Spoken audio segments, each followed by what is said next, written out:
So when I was in film school and trying to figure out what kind of films to make, I had this drug trip on LSD, which basically made me think I should make films about my life.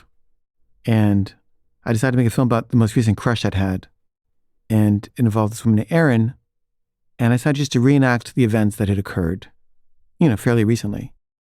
And they involved me having a crush on her, inviting her to a party, and her coming with this guy named Patrick Park.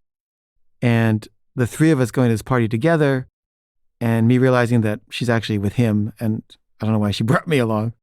But, they were a couple. And I asked Erin if she'd play herself, and she said yes. And then I asked Patrick, who was my rival, if he would play himself.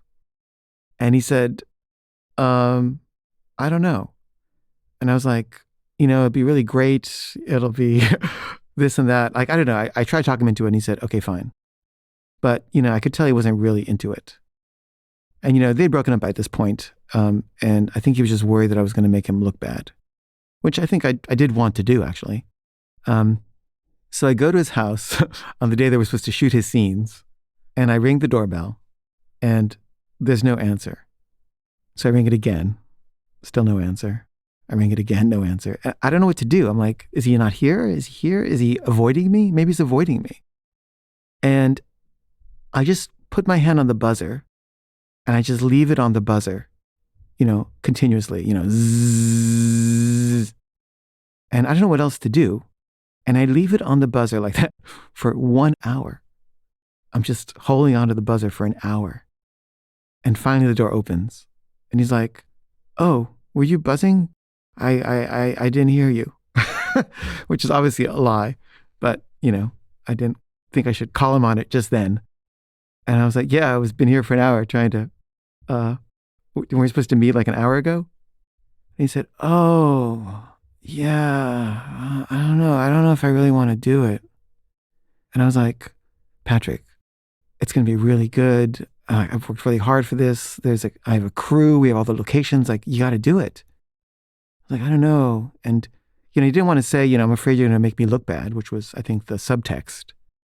So I just sort of trying to tell him that I wouldn't make him look bad, again, as subtext. But he still wasn't really buying it. And then I said, what can I do to make it worth your while? Do you want some ecstasy? I have some ecstasy. And he said, you have ecstasy? I was like, yeah. Do you want some? He's like, sure. I was like, okay. How many do you need? He said, can I have like 2? I was like, sure. You can have more if you want. I said, can I have 3? I said, sure. He said, can I have 4? I said, yes, you can have 4 hits of ecstasy. He was like, okay, great. So we started shooting the film. I gave him the 4 hits of ecstasy. And he got more and more into it.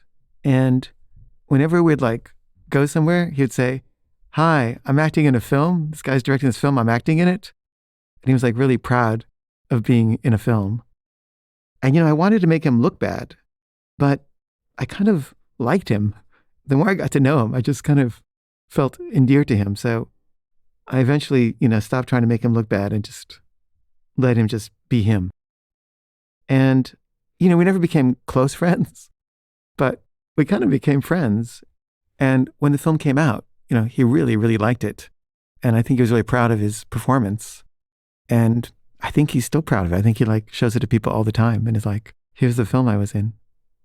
And he had moved to Honolulu later. And when I was at the Honolulu Film Festival with another film, I called him up. And he came over to my hotel, the Honolulu Hilton, and we filmed an interview about making that film, A Little Stiff. And we included it as an extra on the DVD.